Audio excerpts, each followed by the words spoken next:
নমস্কার, সবাই নিশ্চয়ই খুব ভালো আছো। নতুন একটা ভিডিওতে সবাইকে স্বাগত। অনেক সময় কি হয়, এই যে যেমন আজকের দিন, যেমন আমার রান্না করতে ইচ্ছে করছে না, কিন্তু রান্না করতে হবে, আবার বাড়িতে সেরকম কিছু নেই, তাহলে কি করব? চলো সেরকম একটা চট জলদি রান্না তোমাদের সঙ্গে শেয়ার করি। দেখো এখানে মোটামুটি আমি সব নিয়ে নিয়েছি। প্রথমেই দেখিয়ে দিই, যেই চালের ভাত খাই সেই চালই নিয়েছি, কোনো বাসমতি রাইস নিইনি। তবে ওই 20-25 মিনিট মতো আমি এটা ভিজিয়ে রেখেছিলাম। এই হচ্ছে চাল, আর এটা আমি হালকা গরম জলে ভিজিয়ে রেখেছিলাম নিউট্রিলা। এদিকে আমি আলু বড় করে কেটে নিয়েছি। এদিকে যেটা নিয়েছি দেখো, অল্প একটু আদা রসুন আর একটা পেঁয়াজ, এটাকে আমি মিক্সি গ্রাইন্ডারে গ্রাইন্ড করে নেব। আর এদিকে একটু নিয়েছি টক দই, আর বাকি যা মশলা, গুঁড়ো মশলা রেগুলার যেগুলো লাগে তাই লাগবে। এবার আগে যেটা করব, এই আদা রসুনটাকে আগে ভালো করে পেস্ট করে নেব। এর সঙ্গে আমি লঙ্কাও অ্যাড করে দিচ্ছি। তোমরা চাইলে কাঁচা লঙ্কাও অ্যাড করতে পারো, কেউ চাইলে শুকনো লঙ্কাও অ্যাড করতে পারো। দেখো আদা রসুন অ্যাড করে দিয়েছি। এবার অ্যাড করে দিচ্ছি 2টো কাঁচা লঙ্কা আর 2টো শুকনো লঙ্কা। এটাকে আগে গ্রাইন্ডারে ঘুরিয়ে নেব, তারপরে পেঁয়াজটা দেবো, যাতে পেঁয়াজটা যাতে একদম মিহি না হয়ে যায়, সেই জন্যই এই ব্যবস্থাটা করা। তো আগে এটাকে ঘুরিয়ে নিই, তারপর পেঁয়াজটা অ্যাড করব। এই দেখো গ্রাইন্ড করে নিয়েছি। এইবার যেটা করব, পেঁয়াজটা অ্যাড করে আর একবার ঘুরিয়ে নেব। তাহলে কি হয়, মশলাটা অ্যাকচুয়ালি একদম মিহি করে আমি বাটবো না। এই দেখো, এবার এটাও একটু গ্রাইন্ড করে নিচ্ছি। এইবার দেখো এইভাবে আমি বেটে নিয়েছি। খুব মিহিও নয়, আবার একদম গোটা গোটাও থাকবে না, এভাবে বেটে নিতে হবে। এবার চলো নিউট্রিলাটা ম্যারিনেট করে নিই। এবার নিউট্রিলাটাকে আমি ম্যারিনেট করব, সেই জন্য এই যে নিউট্রিলা থেকে আমি জলটা নিংড়ে নিয়েছি। নিউট্রিলা কিন্তু ভেজানোর পর ভালো করে আমি ধুয়ে নিয়েছি। এইভাবে জলটা নিংড়ে নিয়ে আমি একটা বোলে অ্যাড করে দিচ্ছি। ব্যাস, এই যে জলটা বের করে নিয়েছি, আর নিউট্রিলা সব আমি অ্যাড করে দিয়েছি। এইবার আমি আগে থেকে যে বেটে রেখেছিলাম পেস্টটা, সেটা অ্যাড করে দিচ্ছি।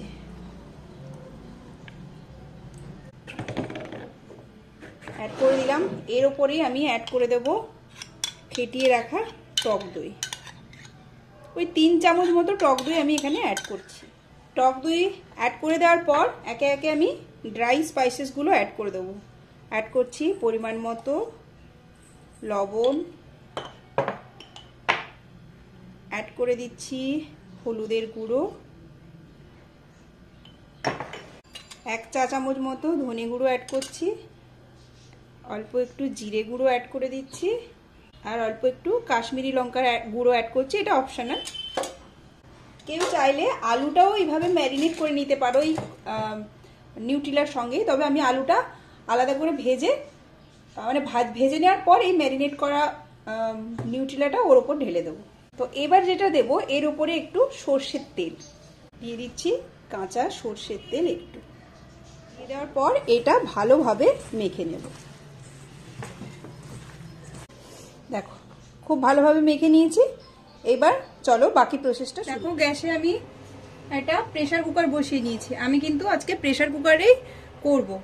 প্রেসার কুকারটা গরম হয়ে গেছে। এবার অ্যাড করে দিচ্ছি তেল। আমি সর্ষের তেল ইউজ করছি, তবে চাইলে কেউ সাদা তেলও ইউজ করতে পারো। অল্প একটু আমি সর্ষের তেল ইউজ করলাম, আর তার সঙ্গে অল্প একটু দেব 1/2 চামচ মতো ঘি।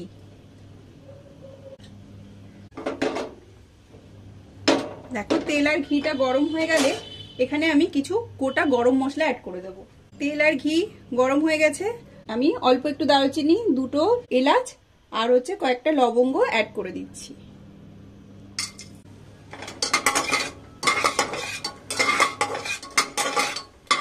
দেখো এটা অল্প অল্প একটু ভাজা হয়ে গেলে এতে যে ডুমো করে কেটে রেখেছিলাম, ডুমো না বেশ বড় করে কেটে রেখেছিলাম, আলুগুলো অ্যাড করে দিচ্ছি। আলুগুলো অ্যাড করে দেওয়ার পর আমি এখানে অল্প একটু নুন অ্যাড করে দিচ্ছি। দিয়ে আলুগুলোকে একটু ভালো করে ভেজে দেওয়ার পর ম্যারিনেট করা নিউট্রিলাটা আমি এখানে দিয়ে দেবো। এটা একটু এবার ভালো করে ভেজে নেব। দেখো আলুটা কিন্তু হালকা হালকা ব্রাউন হয়ে গেছে, আর বেশি ভাজবো না। এবার আমি এখানে অ্যাড করে দিচ্ছি এই যে ম্যারিনেট করে রেখেছিলাম নিউট্রিলাটা, সেটা এবার অ্যাড করে দেবো। কেউ চাইলে এটা ম্যারিনেট করে 10-20 মিনিট রেখে দিতে পারো, তবে হাতে সময় না থাকলে রাখার কোনো দরকারই নেই। ব্যাস, অ্যাড করে দেওয়ার পর এটা ভালোভাবে এবার একটু কষিয়ে নেব। নিউট্রেলা হতে কিন্তু বেশি টাইম লাগবে না, ওই যে আদা রসুন পেঁয়াজ মাখানো আছে ওর একটু মানে গন্ধটা চলে গেলেই এটা হয়ে যায়। এটাকে এবারে ভালোভাবে একটু কষিয়ে নেব। কষিয়ে নিতে নিতেই দেখবে সাইড থেকে তেল ছাড়তে শুরু করে দেবে। তারপর আমি চালটা অ্যাড করে দেবো। একদম সিম্পল, খুব কম টাইমে আর খুব টেস্টি একটা রেসিপি, মানে 1 পট রেসিপি তৈরি হয়ে যায়। দেখো কষিয়ে নিয়েছি, মানে নিউট্রেলা থেকে যে জলটা বেরিয়েছিল সেটা অলরেডি শুকিয়ে এসছে। আমি কিন্তু আলাদা করে জল অ্যাড করিনি। দেখো এটা বেশ ভালো মতোই কষানো হয়ে গেছে। দেখো পাশ থেকে আস্তে আস্তে তেল, আমি কিন্তু খুব বেশি তেল দিইও নি। এবার যেটা করব, এই কষানো হয়ে এলে আমি অল্প একটু গরম মশলা অ্যাড করছি, মানে গুঁড়ো গরম মশলা অ্যাড করে দিচ্ছি। এবার এটা মিশিয়ে নেব। এবার যেহেতু দই দেওয়া রয়েছে, টক দই, অল্প একটু আমি মিষ্টি দেব। এটা অপশনাল, অবশ্যই কেউ চাইলে মিষ্টি নাও দিতে পারো, তবে যেহেতু দই দেওয়া আছে একটু ব্যালেন্স করার জন্য আমি অল্প একটু মিষ্টি দেব। এই যে দেখো আমি গুঁড়ো ইউজ করছি, চিনি দিতে পারো অবশ্যই। একদম অল্প মিষ্টি অ্যাড করলাম। ব্যাস, এটাকে খুব ভালোভাবে এবার নেড়ে নেব। আমার মোটামুটি কষানো হয়ে গেছে, আর 2-3 মিনিট মতো একটু কষিয়ে নেব। দেখো আলু আর নিউট্রেলাটা আমার খুব ভালোভাবে কষানো হয়ে গেছে, তেলও ছেড়ে দিয়েছে, আলুটাও সুন্দর সেদ্ধ হয়ে এসছে। এইবার যেটা আমি করব, এই যে আগে থেকে ভিজিয়ে রেখেছিলাম চালটা, সেটা এবার জল ঝরিয়ে নিয়েছি, সেটা অ্যাড করে দেব।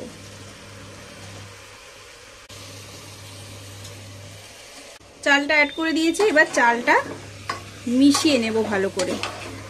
আমি কিন্তু ফ্লেমটা একদম হাই রেখেছি, হাইতে রেখে চালটা খুব ভালোভাবে মিশিয়ে নেব। চাল খুব ভালোভাবে মেশানো হয়ে গেছে। এবার এই কাপটাই আমি 3 কাপ মানে চাল নিয়েছিলাম, এই কাপেরই আমি ডবল জল দেব, মানে 6 কাপ জল দেব। তবে জলটাকে অবশ্যই একটু গরম করে নেব। এই যে উষ্ণ গরম করে নিয়েছি, এবার সেটা অ্যাড করে দিচ্ছি। 6 কাপ অ্যাড করে দিয়েছি। 6 কাপ অ্যাড করে দেওয়ার পর জলের সঙ্গে ভালোভাবে মিশিয়ে নেব। আমি কিন্তু এখনো পর্যন্ত ফ্লেমটা হাই রেখেছি। এইবার যেটা করব, এই পর্যায়ে আমাকে একটু টেস্ট করে নিতে হবে যে নুনটা ঠিক আছে কিনা। আমি টেস্ট করেছি, আমার নুনটা অল্পই লেগেছে। এবার নুনটা আমি অ্যাড করে দেব। ব্যাস, নুন অ্যাড করে দেওয়া হয়ে গেছে। এবার আমি গ্যাসটা, মানে ঢাকনাটা ঢাকিয়ে দিয়ে ফ্লেমটা করে দেব মিডিয়ামে। ব্যাস, এটা মোটামুটি 2টো সিটি পড়লেই এনাফ। দেখো তো কেমন অল্প সময়ে খুব তাড়াতাড়ি আর এই রেসিপিটা তৈরি করে নেওয়া যায়। আর বাড়িতে কিছু না থাকলে আর করতে কিছু না ইচ্ছে করলে অবশ্যই বাড়িতে অন্তত একবার এই রেসিপিটা ট্রাই করো। এটার সঙ্গে খেতে কিচ্ছু লাগে না, তবে অবশ্যই রায়তা দিয়ে খেতে পারো, চাটনি দিয়ে খেতে পারো, মানে আচার আর কি, আর হচ্ছে গ্রিন চাটনি দিয়েও খেতে পারো, খুব ভালো লাগবে। আমি তো কিচ্ছু আর করবো না, এটাই খাবো। বাড়িতে একবার হলেও অবশ্যই ট্রাই করো কিন্তু। তো দেখা যাক, গ্যাসটা বেরিয়ে যাক, তারপর আমি সার্ভ করব। এই যে আমার একদম রেডি,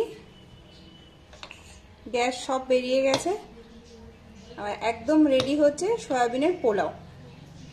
চল এবার এটা খুলে দেখা যাক কি অবস্থা।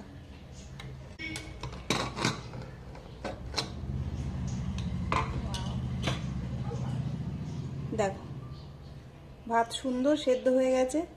এবার আমি যেটা করব, একটু মিশিয়ে নেব।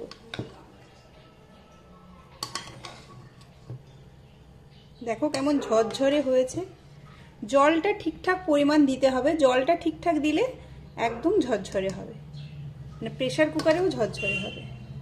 ব্যাস, এবার মিশিয়ে নিয়েছি, এবার আমি সার্ভ করব।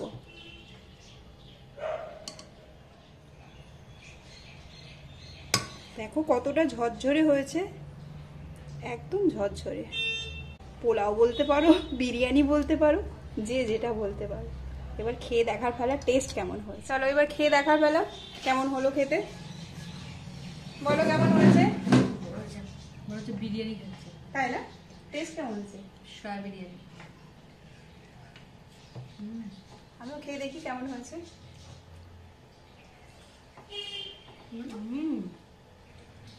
দারুণ হয়ে গেছে। কাঁচা পেঁয়াজ পেঁয়াজ খেলে নেই, আমি তো খাই না। এটার সঙ্গে কাঁচা পেঁয়াজ মানে স্যালাড দিয়েও খুব খেতে ভালো লাগবে। অবশ্যই বাড়িতে কিন্তু ট্রাই করো এটা, দারুণ হয়েছে। চলো শীতকাল মানে তাড়াতাড়ি ঠান্ডা হয়ে যাবে, আমরা খাবারটা এনজয় করতে থাকি আর ভিডিওটা এখানেই শেষ করি। পরবর্তী নতুন ভিডিওতে আবার দেখা হবে। ততদিনে সবাই ভালো থেকো, সুস্থ থেকো আর হ্যাপি থেকো। টাটা টাটা করে দে।